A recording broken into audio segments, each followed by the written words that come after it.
Hi guys. അപ്പോൾ നാളെ ഇന്ത്യയും സൗത്ത് ആഫ്രിക്കയും ഇന്ത്യയുടെ ആദ്യത്തെ മാച്ചാണ് സൂപ്പർ എയ്റ്റിൽ. അപ്പോൾ നാളെ സൂപ്പർ എയ്റ്റിൽ ഇന്ത്യ സൗത്ത് ആഫ്രിക്കയെ നേരിടുകയാണ്. അപ്പോൾ നിങ്ങൾക്ക് എന്തൊക്കെ തോന്നും? ഇന്ത്യ ഒരു ഫുൾ സ്ട്രെങ്ത്തിലാണ് ഇരിക്കുന്നതെന്ന് നിങ്ങൾക്ക് തോന്നുന്നുണ്ടോ?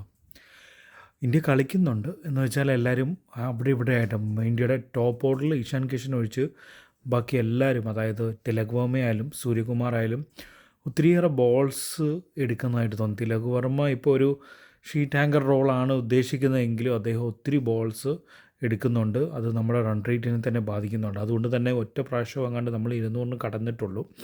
പിന്നെ സൗത്ത് ആഫ്രിക്കയ്ക്ക് ആവശ്യത്തിലേറെ ഓഫ് സ്പിന്നേഴ്സുണ്ട്.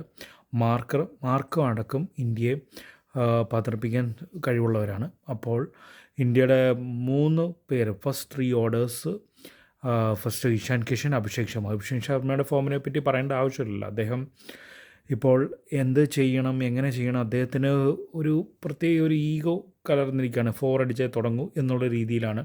അതെല്ലാം ഒന്ന് മാറ്റി നിർത്തി നോക്കി കളിക്കുവാണെങ്കിൽ അദ്ദേഹം നോക്കി കളിക്കുന്ന ഒരു പ്ലെയർ അല്ല. എന്നാലും ഒരു സിംഗിൾ എടുക്കുന്നതിൽ, ഒരു ഗവാസ്കർ പറഞ്ഞൊരു സിംഗിൾ എടുക്കുന്നതിൽ ഒരു തെറ്റുമില്ല.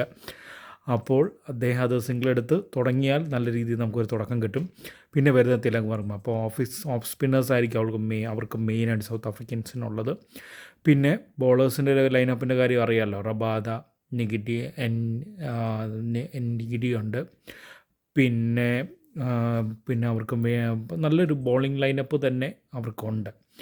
അപ്പോൾ ഇന്ത്യ അത് of course India first bat ചെയ്യുമ്പോൾ ഒരു 180-190 കൊണ്ടൊന്നും ആവുമെന്ന് തോന്നുന്നില്ല. കാരണം അഹമ്മദാബാദിലെ വലിയ ഗ്രൗണ്ടാണെങ്കിൽ പോലും ബാറ്റിംഗ് ഫ്രണ്ട്ലിയാണ്, വളരെയേറെ ബാറ്റിംഗ് ഫ്രണ്ട്ലിയാണ്. അപ്പോൾ ഒത്തിരി സിംഗിൾസ്, ഡബിൾസ്, ട്രിപ്പിൾസ് എല്ലാം വരാം. അപ്പോൾ ഒരു 200-220 മേളിൽ സ്കോർ എടുത്താലേ ഇന്ത്യക്ക് എന്തെങ്കിലുമൊക്കെ ജയിക്കാൻ പറ്റത്തുള്ളൂ. കാരണം അവർ വാമപ്പ് മാച്ചിൽ പോലും അത്രയൊക്കെ ഇന്ത്യ സ്കോർ 220 സ്കോർ എടുത്തെങ്കിലും അവർ ആ ഒരു റേഞ്ചിലേക്ക് അവരും എത്തിയിട്ടുണ്ടായിരുന്നു. അപ്പോൾ സൗത്ത് ആഫ്രിക്കയെ അങ്ങനെ കുറച്ച് കാണേണ്ടത് കാര്യമില്ലെന്ന് തോന്നുന്നു. കാരണം ഈ വേൾഡ് കപ്പിൽ ഇന്ത്യയെ തോൽപ്പിക്കാൻ കഴിവുള്ള ഒരേ ഒരു ടീം സൗത്ത് ആഫ്രിക്കയാണ്. അവരുടെ ബാറ്റിംഗ് ലൈനപ്പ് ആയാലും ബോളിംഗ് ലൈനപ്പ് ആയാലും സ്പിന്നേഴ്സിൻ്റെ കാര്യമായാലും ടോപ്പ് ലെവലാണ്. ഇന്ത്യയുടെ ബാറ്റിംഗ് ശിവൻ ദുബെ ഫോമിലായി. പക്ഷേ അത് കഴിഞ്ഞിട്ട് ഹാർദിക് പാണ്ഡ്യ കളിക്കുന്നുണ്ട്, ചിലത് കളിക്കുന്നില്ല. അദ്ദേഹത്തിൻ്റെ ഓരോ ഇതുപോലെ ഇരിക്കും. അത് കളിച്ചാൽ നമുക്ക് നല്ലൊരു റിങ്കു സിംഗ് കളിക്കുന്നുണ്ട്. പക്ഷേ എത്രമാത്രം 1-2 ബോൾ മാക്സിമം. ചിലപ്പോൾ അദ്ദേഹം ഔട്ട് ഫോമിലാണെന്ന് പറയാൻ പറ്റത്തില്ല. കാരണം പല ഷോട്ട്സും കണ്ടാൽ നമുക്ക് മനസ്സിലാവും അദ്ദേഹം ഫോമിലാണെന്ന് എനിക്ക് തോന്നുന്നില്ല.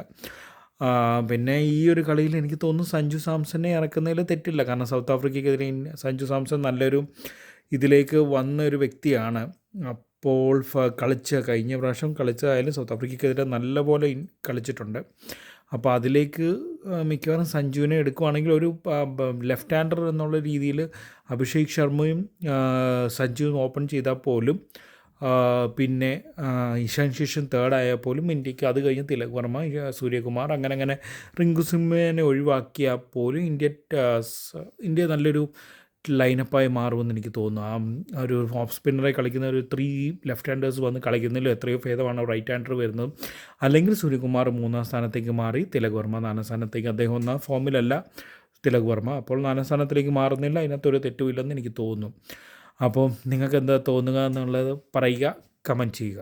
Thank you. സബ്സ്ക്രൈബും ചെയ്യുക. ഇനിയും തുടരെയുള്ള വീഡിയോകൾ കാണാനും സബ്സ്ക്രൈബ് ചെയ്യുക. Thank you.